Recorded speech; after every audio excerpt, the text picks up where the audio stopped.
Hi, everyone. Welcome back to the latest episode of Change is Hard, Y'all. I'm Leslie, and I'm here with my co-host and friend, Erin. Our other co-host and friend, Shay, is not with us today, but we're looking forward to a really special interview with a special person. So I'm going to let Erin tell us a little bit about our guest, whose name is Charlie.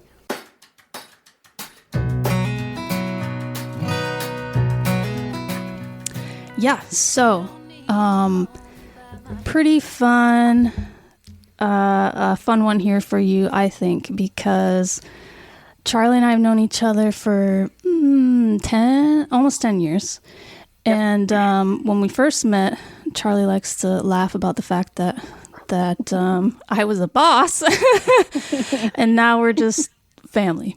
So, but we met at University of Massachusetts, Boston. I was working there as a grant writer and researcher in this institute that worked primarily with veterans and refugees. Well, that was supposed to be my job, but it was kind of a mayhem kind of a place, as Charlie soon found out as an intern.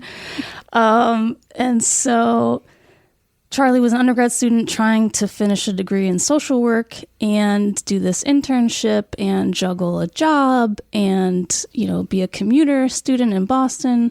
So lots of things going on, not to mention like a lot of things going on in personal life. And so we were first introduced in a professional setting.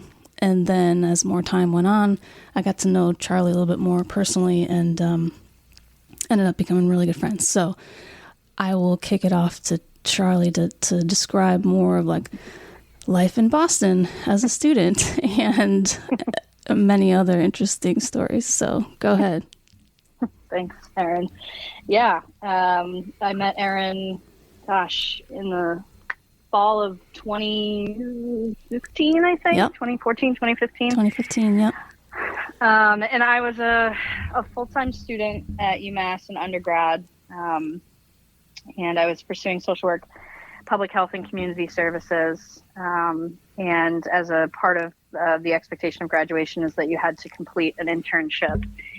And I interviewed at this particular site that we were at. And I think I got offered on the spot, pretty much. They were in need of some interns. And I didn't really know much about kind of what the program entailed. I myself am not a veteran, but I do come from a family of military service people. So I think the director there liked that I had kind of a somewhat of a military background, and I was offered the internship, and so I started working there probably September, October of 2014, 2015, and yeah, Erin was my boss, and we joke a lot. I was a terrible intern.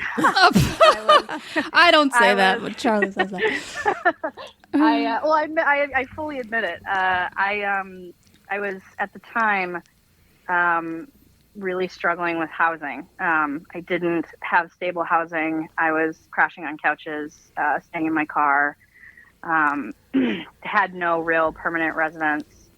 And I tell this story a lot when I'm talking to people, my family and people that I love, because Erin was my boss, and that's all she was, and that's how I viewed her. And one day, she was coming down the elevator and caught me in the library and had asked me why I was still there. And at the time, the university was a commuter college. And so the library was closing, and I was staying there as long as possible because I had nowhere to sleep. So I would stay there until they closed, and then I would either go to a gym to take a shower or, try to find a place to sleep for the night if I had anywhere to. Told her the truth. And I really do think that was a turning point in my life, because everything from that point on changed. When I let someone in and told them the truth. And I told Erin that I had nowhere to go. And, she didn't judge me and said, okay, A couple days later, I'm at her house eating tacos with her husband. And we played. It was a huge goofball. It was. Yeah. Yeah. I mean, I didn't know it at the time, but you guys told me later that you were kind of meeting me to make sure that, you were going to offer to have me move in. And I don't know how much time passed between that night and the time that you offered me to move in, but at any rate, you did. And I remember being terrified. And this whole podcast, I've listened to your episodes and, discussing, I really think, turning points in our lives. Good word. And that was a moment where I recognized that I needed help. And I could not do it on my own. And so, a couple weeks later, I was sitting in Erin and her husband, their driveway, with all my belongings fit in one little bag. And I couldn't bring myself to knock on the door. Oh. And I remember sitting there in their driveway. And David tells the story now that they were watching me. They saw me do this. And they were waiting for me to, because I needed to do it. It had to be me that crossed the threshold. And so I remember just tears in my eyes, knocked on the door, and David said, "Welcome home." Oh. And that was truly, truly one of the most important moments of my entire adult life. And I remember I walked in and there was towels on a bed that was for me. The bed was mine. It wasn't anybody else's. There was a house key that they had made in Boston Bruins colors because I'm a diehard Bruins fan. Huge hockey fan. I do not understand hockey. Charlie loves hockey. We're like, okay, hockey. And there was a note that I still have framed in my house now that said, Charlie, the towels, extra towels are in the closet. Help yourself to anything in the fridge. Welcome home. Oh my gosh. And so I moved in pretty much sight unseen with two complete strangers. And the first couple weeks living with Erin and David were some of the most restorative and also hardest of my life, because I had been kind of living in not safe places, and I had been living without a plan. I didn't know where I was going to stay night to night, trying to manage being a full-time student. I was working at a psych hospital.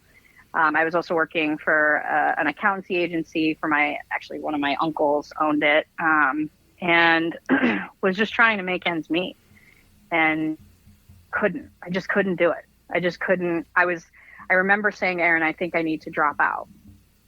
And she looked at me and said, "You're in your final year. Like, what do we need to do to make sure you don't?"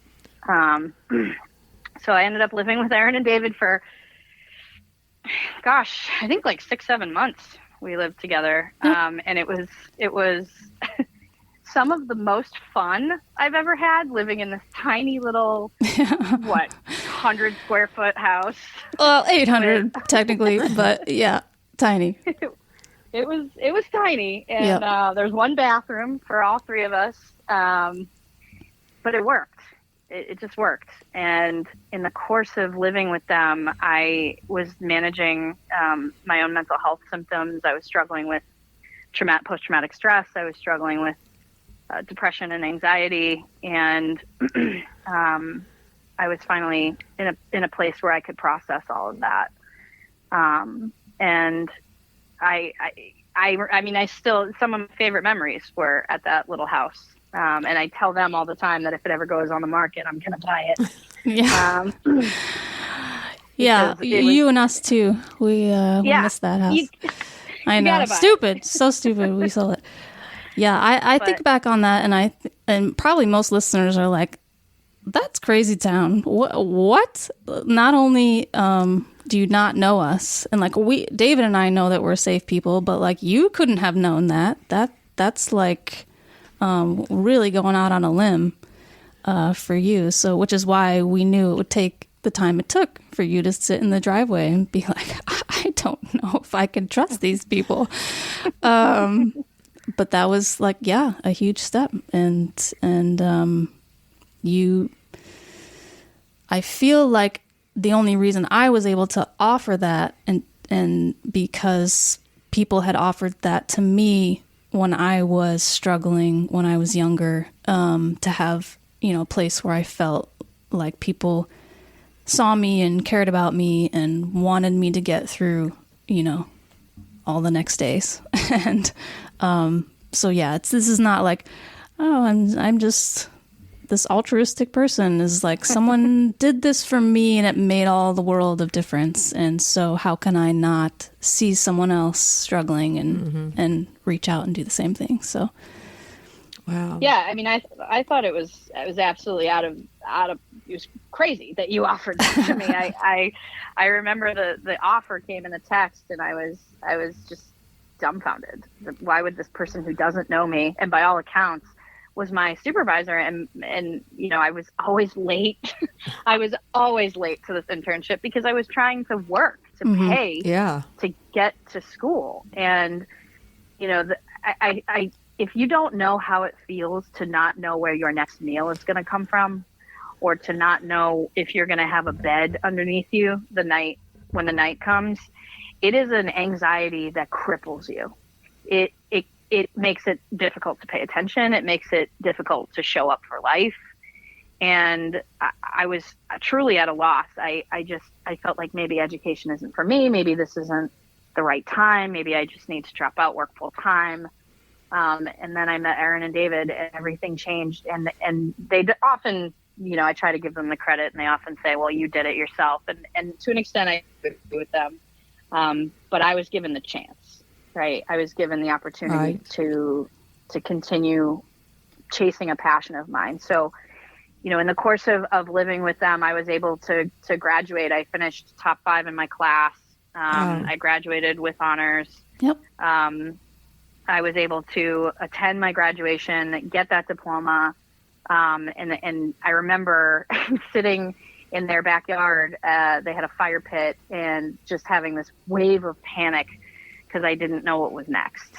I had been fighting for so long for this dream, and I just was lost. What's next?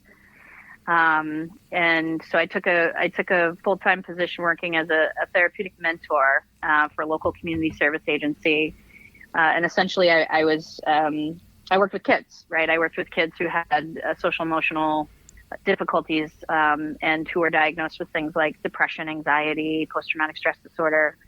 I got my own first apartment. I remember Aaron showing up with the truck to help me move in. I think we had a mattress and like 2 dishes, my name, but it was the first time I had roommates. They were awful roommates, but I had roommates, and I was pursuing that for a while. And then it became very clear to me that what I wanted to do was be a social worker. I wanted to do more for more people, and the only way to do that was to go to graduate school.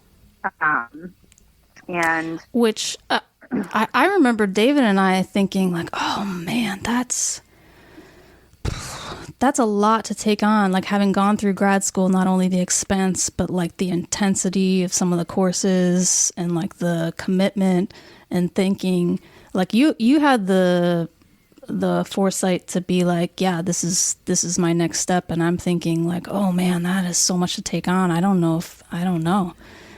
So I'm glad you didn't listen to us. Yeah, I took it into account, but I respectfully rejected your opinion. Yep. Good on you.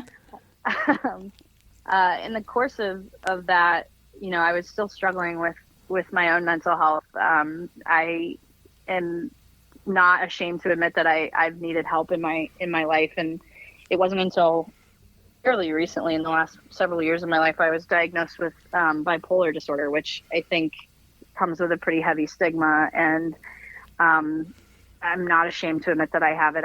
It finally made sense when a doctor explained to me the things that I was going through. It helped me understand why I act the ways that I act. But for the majority of my 20s, I really, really struggled. And Aaron and David were always kind of a safe port in the storm for me, always, and still are, and probably always will be. There were lots of times where I'd call and say, I need to come over. Can I come stay over? In the course of that, they got a dog who is my best friend in the whole entire world. And I would come over just to play with Asher. Yeah, more for Asher than for us at that point. Yeah, I mean, I'd come. Hey, can I come watch Asher? Can I come? Can I? But yeah, so I decided that I was going to go to graduate school, and I applied to one school. Got into the one school that I applied to, and I kind of jumped in both feet with no real understanding of what was about to happen. I was really struggling both with my mental health and also with my drug and alcohol use. And that was something that I didn't really talk a lot about with Aaron and David because I was deeply ashamed of how much I was struggling with it. And I'm sure they knew, and, you know, it wasn't a total secret, but for me, when I would encounter what's known as hypomanic or manic episodes, I would self-medicate with alcohol. And alcohol would help me sleep. It would help me, you know, forget about things. I'd be able to manage things better. Or so I thought. And so I went into grad school, you know, with a full-blown addiction. And grad school was not easy. Turns out. I know that might shock some people, but it was actually probably one of the harder things that I've ever done. I got into a master's of social work program, and I started, I think it was the fall of 2019 was my first year. And it was the first time that I really struggled academically. I had always done really well in school. I'm lucky enough to say that I've been blessed with, you know, intelligence in my family is really prioritized. So luckily, like I never really struggled super hard academically, but then grad school was a total different ballgame. It was so much writing. It was so much writing. It was reading. And, in my first semester, I got my first C. And I remember my professor saying, "I know you can do better. You're not trying hard enough." And that hit me like a ton of bricks because I was, well, I can just kind of coast through this and I'll get through it and it'll be fine. And it was, no, you can't. You really have to put in the effort here. And so, you know, I changed my outlook on academics. I started taking things seriously, and then COVID hit. And the whole as changed. If there wasn't enough. Yeah. Why not? Yeah, actually. So COVID hit my second year, and in your master's of social work program, you have to do 2 internships. You do a first year, and then you do your clinical year. And my first year, I was working downtown on Milk Street, which, if you're not from Boston, it's State Street. When you think about downtown Boston, you think about State Street, the financial district. So I was commuting in. At the time, I was living in Jamaica Plain. I had like 4 roommates in this tiny little shoebox of an apartment. Yeah, that place was nuts. It was one of my favorite apartments, believe it or not. But yeah, and then COVID hits, and I found myself again homeless. I had nowhere to go, and some things happened in my family life where I very suddenly, like overnight, had nowhere to go. It was November. It was freezing cold in Boston, and I was a full-time graduate student. And I really didn't think that I would finish again. And I remember calling Erin and sobbing into the phone to her, and saying, you know, I don't think I can do this. I need to come. And at this point, you had moved. You were no longer you'd left Brockton. You were in South Carolina. You had moved again from Pennsylvania. Yeah. And I will never forget the phone call I had with you, which was, you said very clearly, you can come here, but you will regret not finishing. And you said, we will do everything we can to help you to finish, but if you don't finish this, this will be one of the greatest regrets of your life. And you were right. So yet again, I have to be honest and say I felt very brutal saying that. Like it was a hard conversation to navigate because I didn't honestly know what the right answer was. Like I was like, yeah, this is bad. Maybe they're right, maybe not. I don't know. But I felt brutal saying that. But it's almost like I'm sure it was. Yeah, I mean, it was. I remember where I was. I was sitting in a convenience store parking lot, and I was just broken, just completely broken. For the second time in my life, here I was again with nowhere to go, asking for help, and not sure that I could do what I had set my mind out to do. And after talking with Erin, you know, it was always nice for me to know that ultimately, should I need to come down south, that there was a place for me. There was going to be a bed. There was going to be a house for me to stay in. But it wasn't going to be a plan. And it wasn't what I wanted at that moment in my life. So what I did actually was reached out to my professor at the time. She actually taught me in a class called Ethics of Leadership. And I called her in pretty much a really bad state, and I told her what was going on, that I had nowhere to go, and she got me into a shelter that night. Actually, she got me an intake that night. She was she was a director of the shelter there, and she got me an intake that night. And I remember packing my stuff yet again, all in a bag, and standing at the door of a shelter, not knowing what was on the other side, having no idea what was next.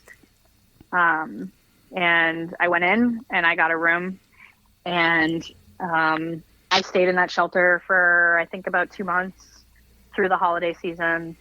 And then I rented a room from there was a posting for social workers. There was 2 social work grad students who had an opening in their apartment. And so I rented the room from them, and lived there for a couple months, and then I finished my graduate degree, and I got my master's in social work. Wow. That was. I joke a lot about it, but it was incredibly difficult. Brutal. Trying to navigate, and this was also full blown COVID too. So like, you know, everything's closed. People are wearing masks. There was gyms were closed. Like it wasn't like I could, you know, stop in and take a shower like I used to do. Like it was brutal. It was really probably one of the hardest times in my entire life. And it was harder because by that point, Erin and David had become my family, and I felt far away from them.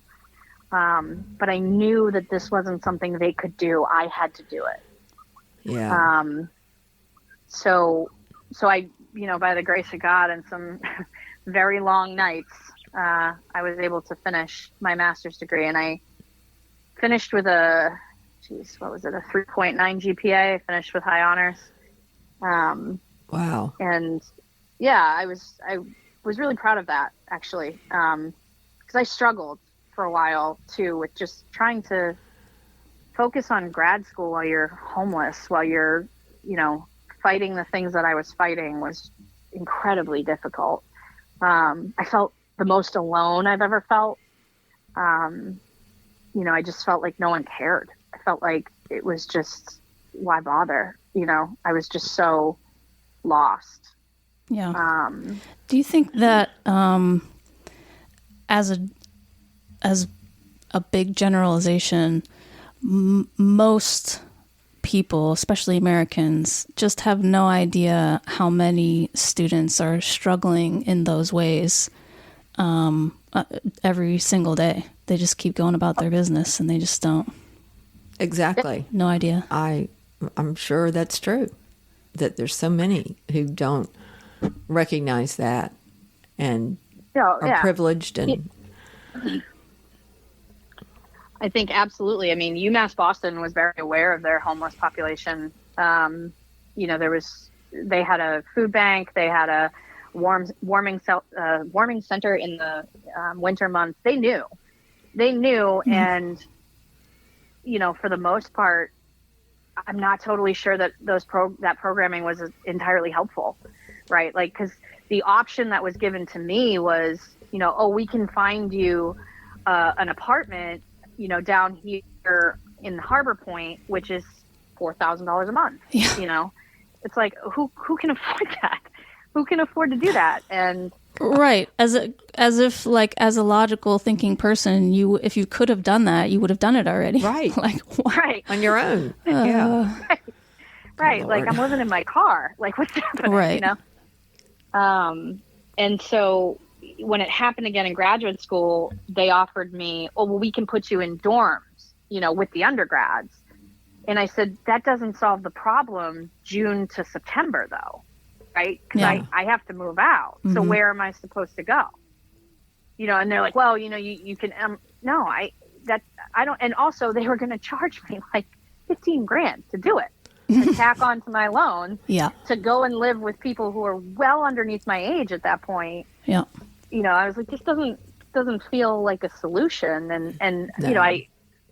I understand that they had limited options. I understand that. And, ultimately there is no perfect solution. If we could house everybody, we would, but I just felt like there was a lot of dismissiveness, and it felt really very invalidating, very disenfranchising as a student who's fighting to earn a degree to fight for people.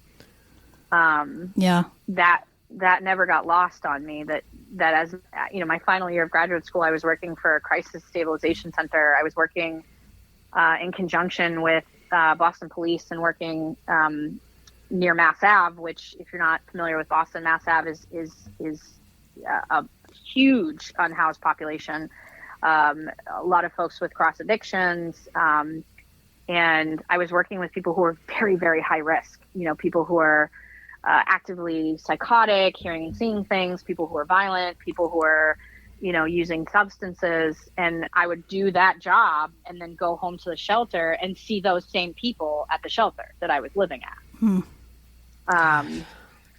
And it was really, really difficult. I mean, I remember attending class from the shelter, like having to go to, Zoom, because the school transitioned to a lot of synchronous learning, and having to like fight for Wi-Fi because the Wi-Fi wasn't great in the shelter, and trying to find a quiet space so that I could attend class was really difficult. So it absolutely motivated me, but it was really probably one of the darkest times in my life. I was really struggling. I was drinking a lot.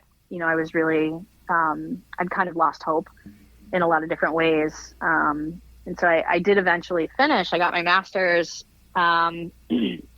And now currently I work for a domestic violence prevention clinic as a trauma certified therapist there. And I work with all ages mostly, but I'd say it's a 50-50. I work with kids, majority of whom are under the age of 10 or 12, who have been witness to or have been subject to pretty significant trauma, neglect, abuse, sexual assault, that kind of thing.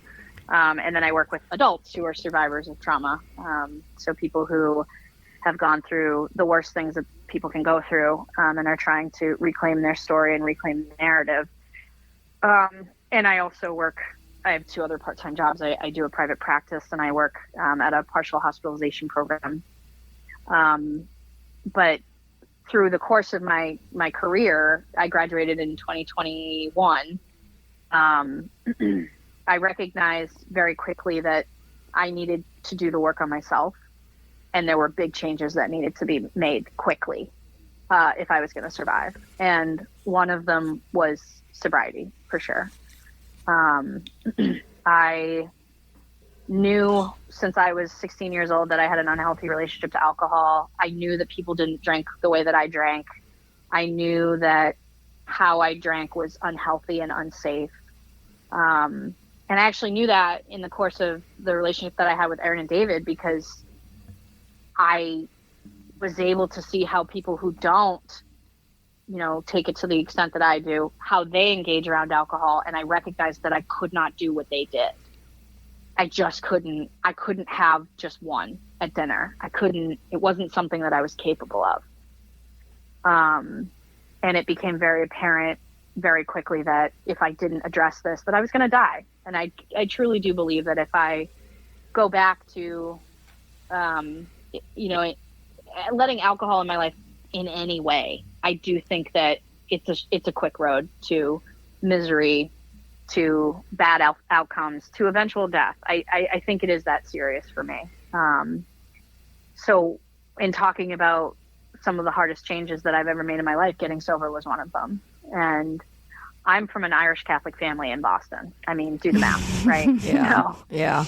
That we all, And do you think, like, I don't think many people who don't have a close relationship with someone who's struggled with sobriety understand this is not like, there is no quick fix. There's no one-time thing. Like, how many times do you think you had that thought to yourself, like, I have to make a change or this might kill me? Like, or how many times someone talking to you about it did it take for it to fully sink in for you? How many times did you and David call me? Yeah. I mean, how many times did I call you? I mean, I think I can't even quantify it. I would say upwards of 20, 30 times. There would be moments where I would be at some dive bar, and the problem with that always is that there's someone drinking just like you, no matter where you go. Yeah. You're always going to find somebody who's drinking like you. Mm-hmm. Yeah. So it makes you feel like you're not alone, right? But there were so many days where I would wake up and just have no memory of what I did the night before, or who I did it with, or what I said, or where I was even. I've woken up, with credit card bills, hundreds and hundreds of dollars, no memory of what I did. And I had that, those were those moments that you're talking about. Those are those moments where you say to yourself, wow, like, I can't keep doing this. This is going to kill me. But getting sober is not just a quick fix. Oh, I'm going to stop drinking. Right. Like, it doesn't work that way. My will and my resolve melts by 5 o'clock. Mm-hmm. So I wasn't sure what I needed to do. And there were multiple times where I've, called and leaned upon friends to say, hey, I really need to get some extra help here. And a couple of years ago, I called up Erin again and said, hey, I need to come stay with you for a little while.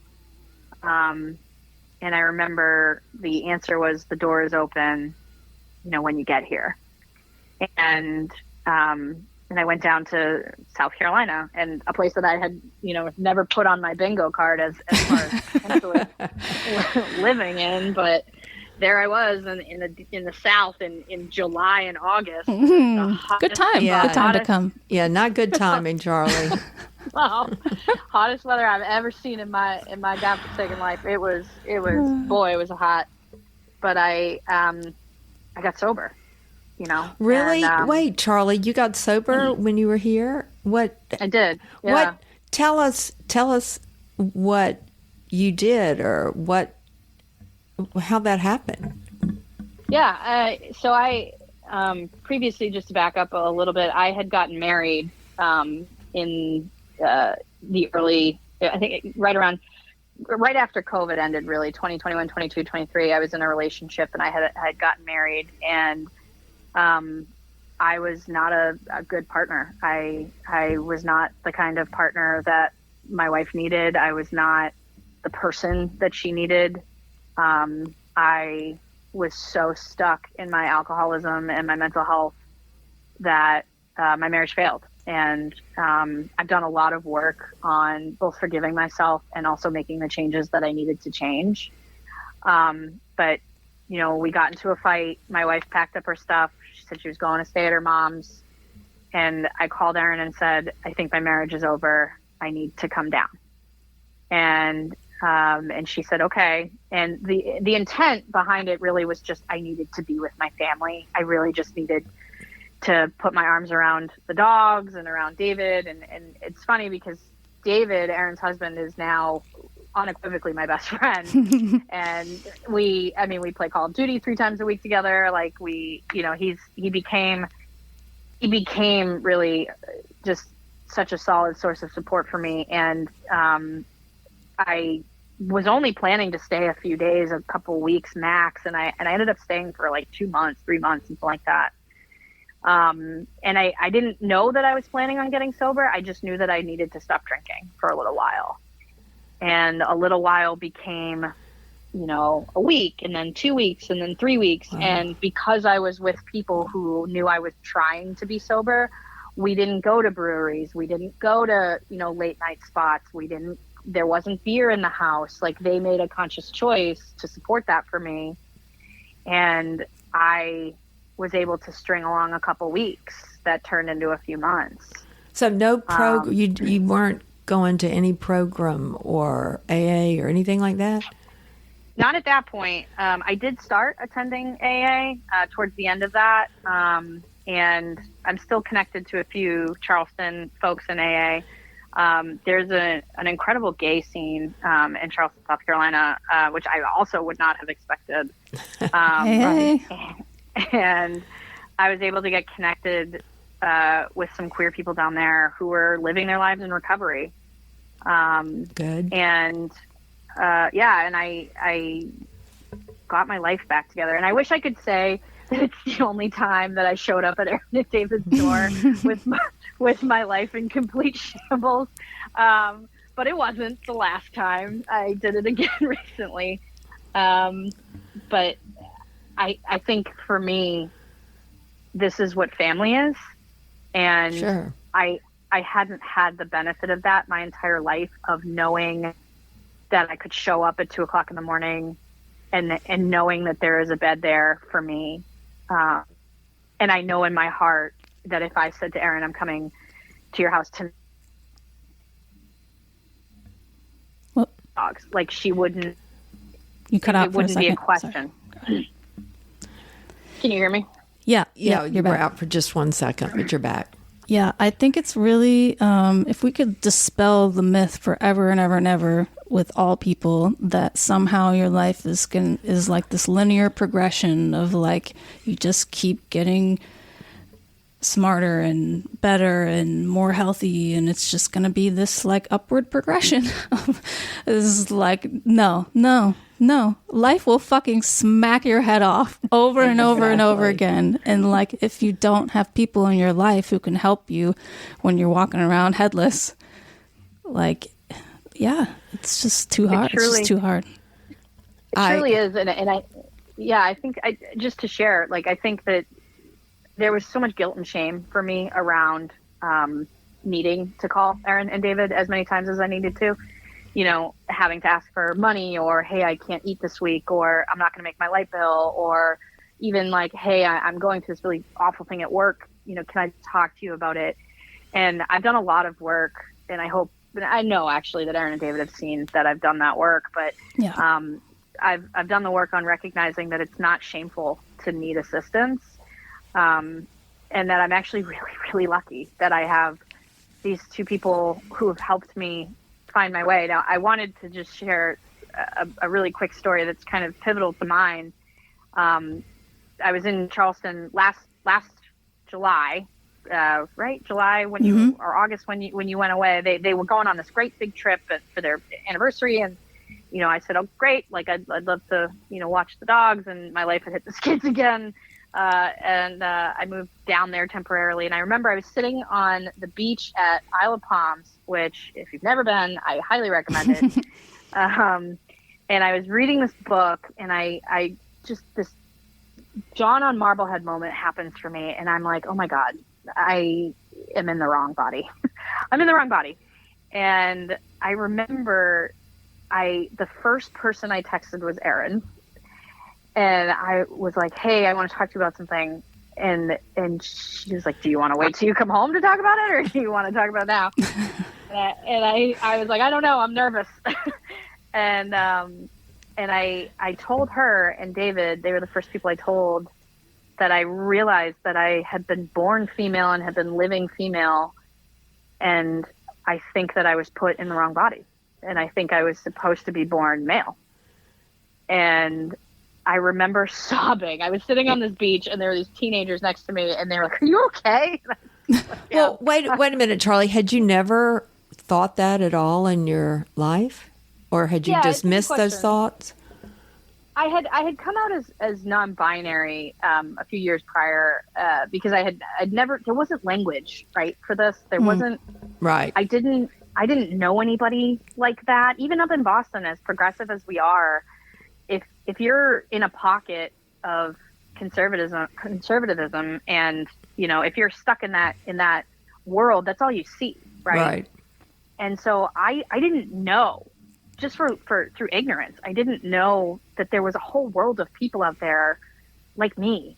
And so I had come out as non-binary actually after meeting my first non-binary person in grad school, ironically. And they're like, hey, I don't really feel like I'm male or female. I think I'm kind of somewhere in between or outside of those two things. And I remember saying to myself, yeah, that fits. And right. Sitting on the beach, I realized that I had chosen that because I was too afraid to say out loud that I actually think I'm supposed to be male, right. and was supposed to be born as a boy. And what is maleness? And these are conversations that I've had with Erin, with David, with my closest friends, still learning, still trying to deconstruct what I believe to be female and male, and what femininity is, and what masculinity is, and what toxic masculinity and femininity is. Right. But I was sitting on this beach and I just had this moment where I realized I wanted to be the best and most authentic version of myself. And I came home and we sat down and we talked about it. And I think David made a joke. Of course. I think he said something like, he was like, so you're not a they anymore, right? You're a he? And he goes, he's like, I got it now. And no, he's still. Oh. But he was just trying to get it right. And I think right. it was such a turning point in my adult life. Wow. And so I stayed in this little safe pocket with them for a few weeks down in South Carolina, of all the places. Yeah, that I really. One of those least progressive places. I'll on tell you, planet. Isle of Palms. It's he'll do transformative. Okay, so pause for a second. So what you're describing is it felt for a while like a less scary leap to identify as non-binary, but felt more real and more of a relief when you came to the realization that male was actually what fit. Yeah. And I want to be really clear that I'm not, in no way trying to invalidate anybody who identifies as non-binary. I think non-binary is completely legitimate and is completely authentic to people for them and their journey. Right. But for me, it just felt like a safer option. Yeah. And I wasn't ready to say to the people I love most, hey, I need you to use different pronouns. In the course of Erin and I's friendship, I've had 3 different names.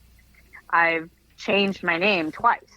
And that was hard, saying, hey, by the way, like, I want you to use this name now.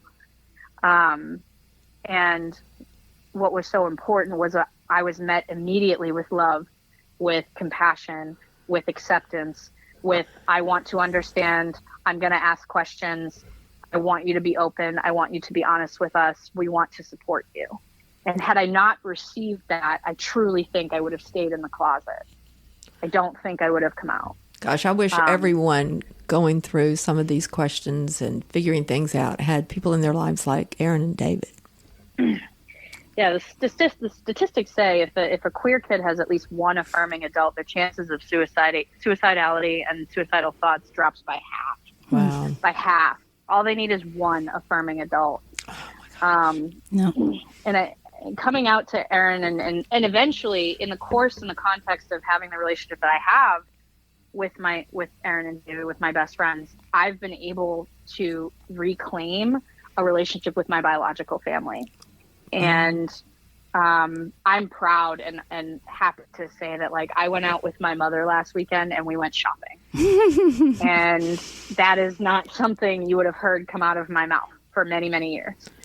Awesome. And my mom the other day had me come by her office. My mother works in public health, and she introduced me to her coworkers as Charlie.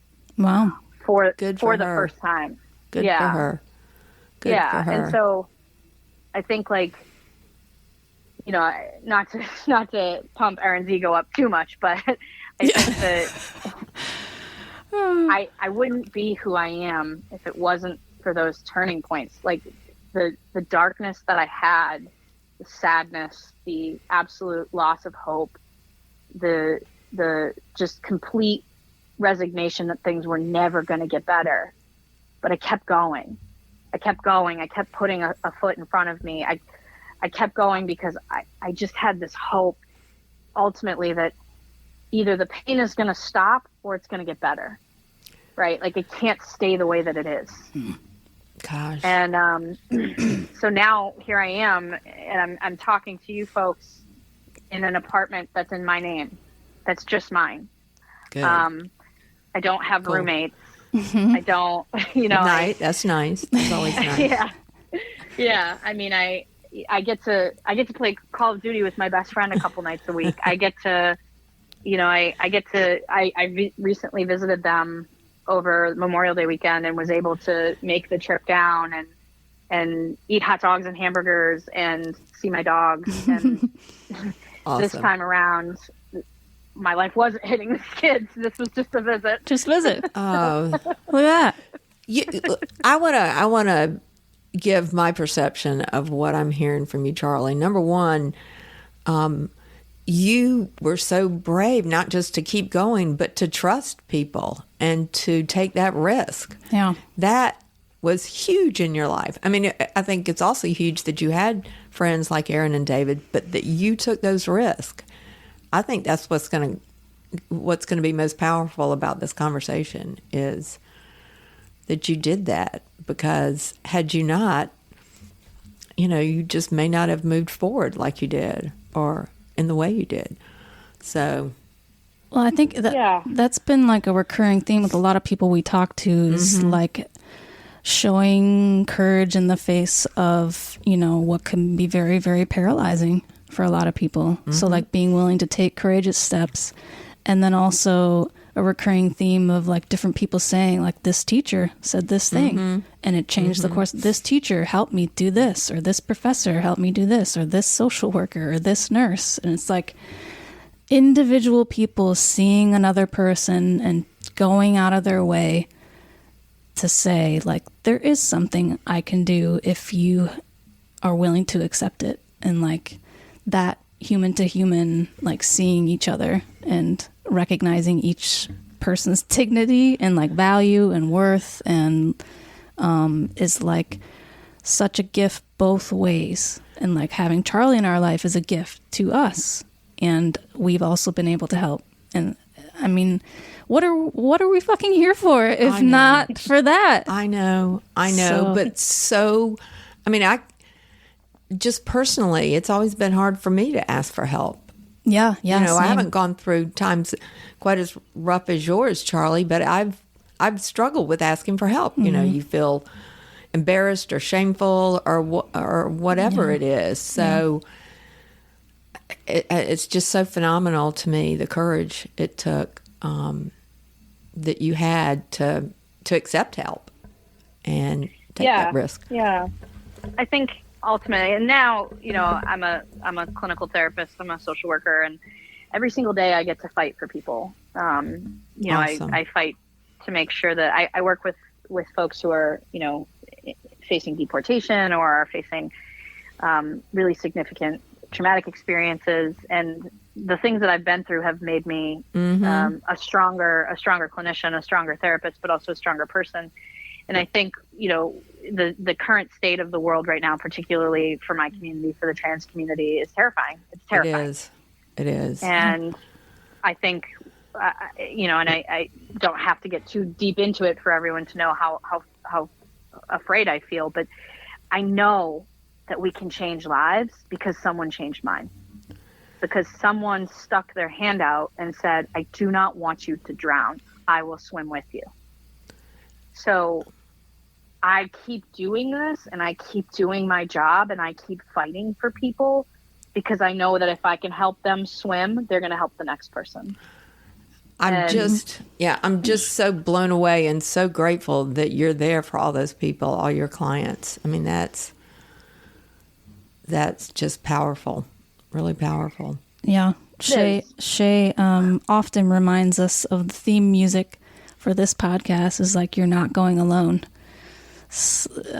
In whatever walk looks like for people, so if people are listening to this and they're trying to get sober, and they're listening to you talk about that, or they're not sure if they're trans and they're listening to you about that, or they're struggling with, being unhoused, and it's like, regardless of the path you're on and you feel totally and completely alone, you're not going alone. Like, find that person that can be the one to reach out and then be brave enough to grab that hand. Yeah. And ultimately, just if I was to leave, like, final parting thoughts, number one, if you're thinking about getting sober, do it. If there is even a question in your mind that you think you might need to be sober, do it. You will never regret being sober. You will never regret not getting drunk. Trust me. There will never be a day where you will wake up and say, man, I wish I blacked out last night. I missed that. Yeah. Yeah. You'll never regret it. Your wallet will thank you. Your liver will thank you. Your friends will thank you. So if you're thinking about that, get sober, and please ask for help. If you need to get help getting sober, there are resources, there are social workers, there are programs. They exist. Please utilize them. And if you're thinking about transitioning, talk to your family, talk to the people you trust. And it doesn't have to be biological family. Erin and I don't share blood, but she's just as much my sister as my biological ones are. Right. So if you need to talk about it, please do. And get therapy. Please, everybody would benefit from a little bit of therapy. I second that. I second it. Yeah. We're here. We want to help, and remember that therapists are people too. We went through it. That's why we want to help you. But yeah, I mean, I think ultimately my turning point was all those years ago, sitting in a library talking to my boss about how I had nowhere to go, and look where we are today. It's just been an incredible journey. Wow, I'm in awe. I'm in awe. Leslie's tearing up. I really am. Yeah. I'm proud of you, Charlie. Thank you so much, Charlie. This has been extraordinary. I'm so glad we're putting it out in the world, and I appreciate you. Thank you. And all awesome advice you're giving people. I really hope even that they take a little bit of it. That's a win. Yeah. And what's something, before we sign off, what's something in your life right now, as much scary shit and craziness is going on? Something that's good, something you're looking forward to about your life. Well, my best friends are coming up at the end of the month. What's up? We're going to a Red Sox game. Yes. So some of them are Yankees fans. That's not me. So. No, honestly, I'm actually really looking forward to the next stage of my career. I'm looking forward to there's some opportunities that are coming down the line for me to help more people and to do it in a more concrete way. And I'm entertaining the idea of law school. So I think that, I'm actually looking forward to the ways that I can help people now that I feel that I'm stable and on stable ground. And I'm just grateful for the sobriety and for the people in my life. So I'm looking forward to, honestly, what's next, when for so many years I was terrified. Now I'm actually looking forward to it. Well, I have no doubt you'll do whatever you decide to do. Yes. I have no doubt whatsoever. Even if friends are like, oh, I don't know. I don't know. And like, you've known your own mind and what's best for you. And I love that. Yeah. So you'll do it. You'll do it. And good on you. We are here for that. And it is currently June, and I believe this will post by the end of June. So happy Pride, and yes, happy continue celebrating despite despicable behavior from other people. Mm-hmm. And we love you. And any final words? You already had great ones. So yeah, happy Pride. Live authentically. Exactly. The world is so much better when we live as ourselves. Your true self, yes. And you're doing it, Charlie. That's awesome. Well, thank you, Charlie. Thank you, Erin. And we're signing off. Bye, everyone. Thanks, guys. Bye. Thanks. Bye-bye. Bye.